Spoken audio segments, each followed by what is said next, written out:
Kita bayangkan ketika ada orang yang datang dan bertanya aina Allah, ya, maka Rasulullah menjawab di dalam salah satu ayat kan, innallaha stawa alal arsy, ya. Tapi ketika ada orang Badui ditanya aina Allah, dan dia mengatakan alal jabal, di atas gunung, apakah Rasulullah menyalahkannya? Tidak.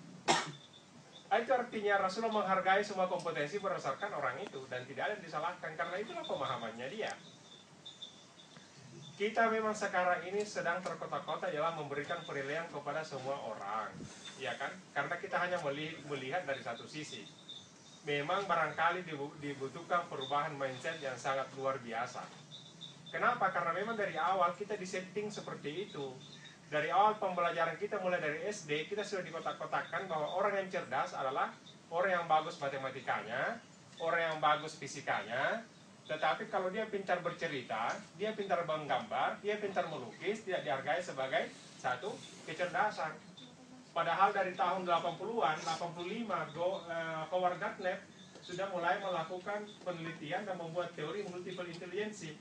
Sayangnya di Indonesia baru tahun sekarang ini booming yang namanya multiple intelligence. Nah itu tadi, Rasulullah memberikan semua kompetensi kepada orang-orangnya, dan dia mengatakan inilah nilai mereka. Kalau kita bahasakan, tidak satu jalan masuk surga kan. Jadi orang cerdas itu tidak satu ukurannya, tidak harus matematika. Ada banyak cara untuk melihat kecerdasan orang. Sebagaimana Rasulullah mengatakan tidak hanya satu pintu untuk masuk surga. Kan seperti itu. Kenapa? Kita dari kompetensinya masing-masing. Memang yang merasa sekarang ini karena kita ini cenderung melakukan penyeragaman nilai. Memang tidak disalahkan akan standar-standar seperti itu.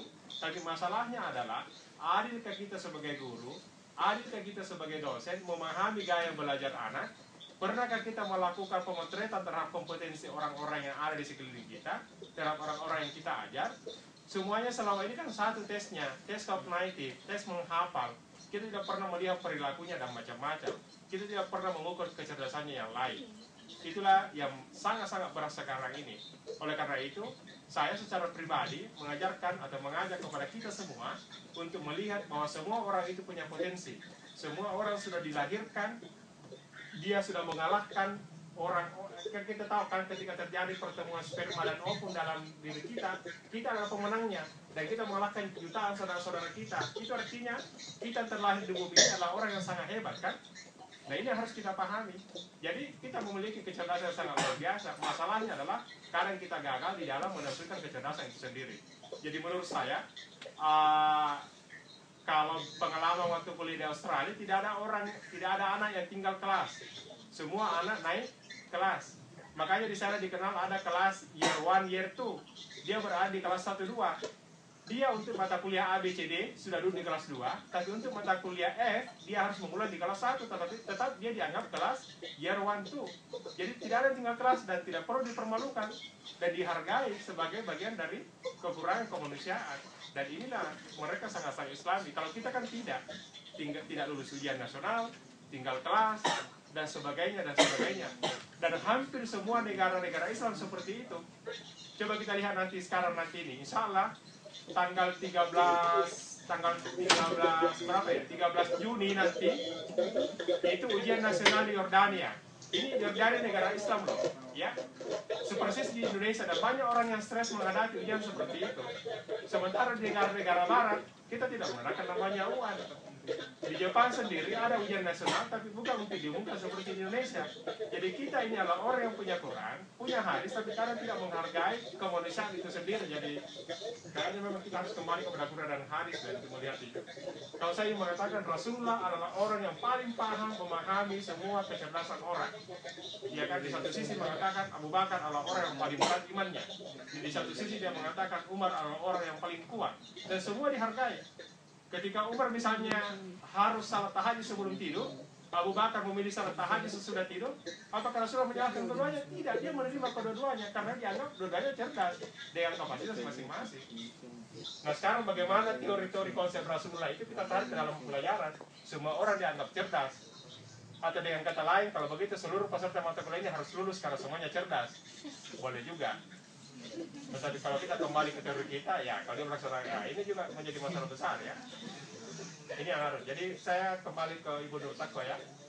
Coba deh kita baca bersama kembali bagaimana Rasulullah menghargai semua sahabatnya. Tolong di matrix dengan teorinya Howard Gardner, multiple intelligence.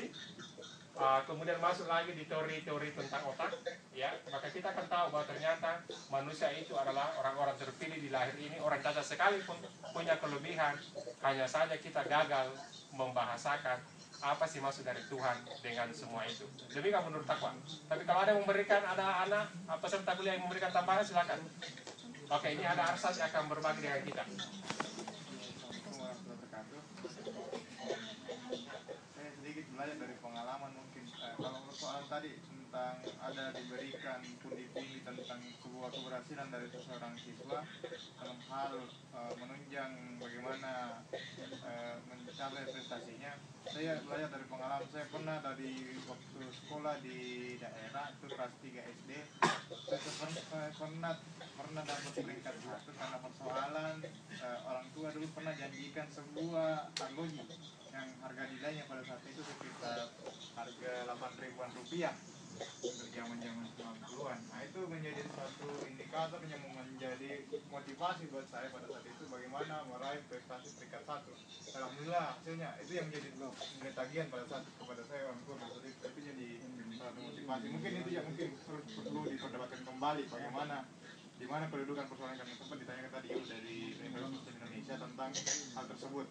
Tentang bagaimana mungkin itu jadikan implikasi indikator dalam hal proses pembelajaran nantinya.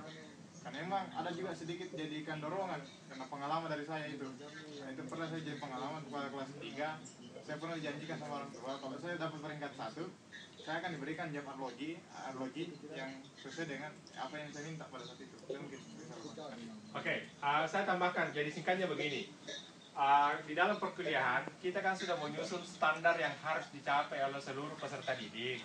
Ketika ada yang tidak mencapai itu, maka terjadilah perbedaan nilai. Itu memang salah satu teori yang kita ambil selama ini, dan itu tidak salah juga, itu juga benar adanya. Cuma kadang kita sebagai guru atau dosen tidak adil ketika ada anak-anak yang tidak mencapai kompetensi tertentu yang apa kita targetkan, kita tidak memberikan feedback yang sewajarnya. Seharusnya kita berikan, nah ini nilai ini, kalau kau melakukan ini maka saya akan kasih nilai full. Tapi kalau kurang, maka nilaimu hanya sekian. Artinya, kadang kita gagal di dalam memberikan indikator-indikator apa yang seharusnya dicapai oleh siswa atau peserta didik termasuk mahasiswa. Jadi, bahwa perbedaan nilai itu ada benar, karena dari awal kita sudah sepakat apa yang harus dicapai bersama.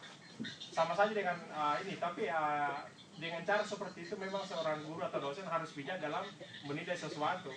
Jangan sampai penilaian kita itu kemudian mendongkan siswa dan mahasiswa, padahal apresiasi dalam bentuk nilai itu seharusnya kan untuk mendorong pembelajar atau peserta kuliah atau peserta didik lebih giat lagi untuk belajar. Tapi itu tadi, feedback harus jelas dan feedback itu harus berupa dalam bentuk dorongan yang jelas. Saya kira demikian. Atau mungkin ada tambahan dari Ibu Nur Takwa. Silakan Ibu Nur Takwa. Jadi apa yang dijelaskan tadi istri, saya juga setuju dengan hal itu. Hanya memang beberapa yang masih berlaku diterapkan oleh di beberapa tempat dan bahkan di berbagai teman juga, terutama di dalam pemberian nilai misalnya. Di satu sisi ada beberapa dosen itu yang mengatakan bahwa kita harus objektif di dalam memberikan nilai. Di sisi lain juga kita mempertahankan